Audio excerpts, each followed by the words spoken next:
રવિ સભા એટલે હું ખરેખર એમ કહું છું કે જ્યારે જેમ ફોરેનમાં તો લોકો હજારો ને લાખો ડોલર ખર્ચીને સાયકેટ્રિસ્ટ પાસે જતા હોય છે, કારણ કે મનની બધી વાતો, અમુક જે મૂંઝવણો હોય એ તમે ન કહી શકતા હોય ને તમને પ્રશ્નો અમુક મૂંઝવતા હોય, અને ત્યારે ઓલા પૈસા લઈ તમારી વાત સાંભળીને તમને એનું કંઈક નિરાકરણ આપે. તો અહીંયા આપણને એ ફ્રીમાં મળે છે, દર રવિવારે મળે છે કે તમે દર રવિવારે તમે ત્યારે જાઓ તો એ તમારું જેમ આપણે રોજ નાહીએ છીએ અને આપણા બાહ્ય શરીરનું જેમ આપણે જેને કહેવાય ને કે સ્વચ્છ કરીએ છીએ, એમ અંતરમાં જ બી ઘણો બધો કચરો આપણે ભરેલો હોય છે, ઘણા બધા વિચારો, ઘણા બધા મંથનો બધા ચાલતા હોય છે. પણ જો દર રવિવારે તમે આ રવિ સભા ભરો ને અને પ્રવચન તમે સ્વામીના અલગ અલગ પ્રવચનો ચાલતા હોય, એમાંથી કોઈ એક કે બે વાક્ય પણ જો તમને એવું સંભળાઈ જાય ને એને તમે જીવનમાં ઉતારો તો ખરેખર તમારા જીવનમાં, તમારા વિચારમાં, તમારા વર્તનમાં એટલો બધો ફરક આવી જાય. એ તો હું પર્સનલી અત્યારે હું અનુભવું છું કે જ્યારે સત્સંગમાં નહોતો ત્યારે જે બધા વિચારો ને બધા જે મનોમંથન બધા ચાલતા હોય અંદર, અને બહુ અજંપો રહ્યા કરે, પણ સત્સંગમાં આવ્યાથી, રવિ સભા ભરવાથી અંદર એકદમ એમ શાંતિ થઈ ગઈ છે કે ભાઈ દાસના દુશ્મન હરી કેદી હોય નહીં, જે કરે તે સારું જ કરે. એટલે એ જે પ્રશ્ન છે કે કરતા હરતા મહારાજ જ છે, કે એમના વગર આપણે સૂકું પાંદડું પણ હલાવી નથી શકતા. એ જે બાપાના અમુક વાક્યો છે કે સૌથી પહેલાં મેં એમનું એક બુક વાંચી હતી જ્યારે હું પહેલી વાર, અક્ષર કીર્તન સ્વામીએ મને એમની બુક આપી હતી બાપા વિશે, કે જેના ગુણે રીઝ્યા ગિરધારી. એટલે એ પહેલાં પ્રમુખ સ્વામી વિશે આપણે બધું સાંભળ્યું હતું, જાણતા હતા, પણ આ કેટલા મોટા મહાન સંત છે અને એમની જે વિચારો છે એ બુક જ્યારે વાંચીને ત્યારે મને ખબર પડી. ને એમાં એમનું એક જે વાક્ય છે એ એટલું બધું મને સ્પર્શી ગયું કે બીજાના ભલામાં આપણું ભલું.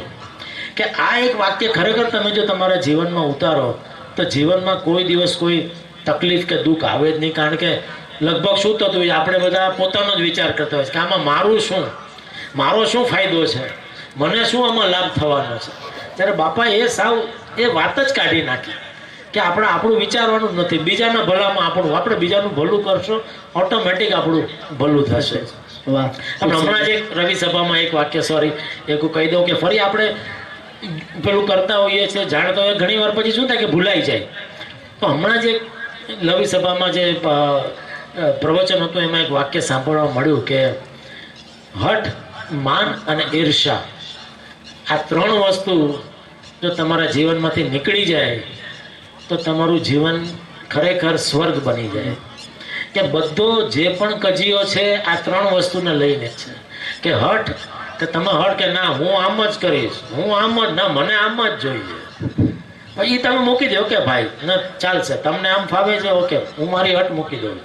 માન, લગભગ બધા પ્રશ્નો માન, મને ઓલાએ બોલાવ્યો નહીં, મને અહીંયા બેસવાનું કીધું નહીં, મને ખુરશી આપી નહીં, મને હું પાછળ બેસું, હું આટલો મોટો માણસ ને હું ચોથી રોમાં પાંચમી રોમાં બેસું.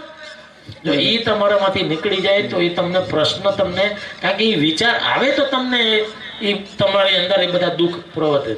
અને ઈર્ષા, કે હંમેશા માણસ દુઃખી થતો હોય છે બીજાનું જોઈને, કે ઓહો ઓલાએ મર્સિડીઝ લીધી, કે ઓલાએ એને એન્ડિયોર લીધી, મારી પાસે નથી, મારે હોવી જોઈએ, ને મારી પાસે ઓલી બાઈક હોવી જોઈએ, મારી પાસે આવું હોવું જોઈએ. એ તમે જો સરખામણી કરવા જાઓ, પણ ભગવાને બધાને પોતપોતાની રીતે એમને આપ્યું જ છે, તો તમારી પાસે છે એનું આપણે ભગવાનને જો આપણે થેન્ક યુ કહીને એનો સ્વીકાર કરીએ તો પછી પ્રશ્ન જ નથી થતો. બાકી આનો કોઈ અંત જ નથી. કારણ કે આપણે પહેલાં સાયકલ ચલાવતા હતા, સાયકલમાંથી ભગવાનની કૃપાથી સ્કૂટર આવ્યું, સ્કૂટરમાંથી ચાર પૈડાવાળી ગાડી આવી, ગાડીમાં પછી એમ થાય કે ના ના હજી આનાથી મોંઘી ગાડી લઈએ, પછી કે એનાથી મોંઘી, એનો તો કોઈ અંત જ નથી.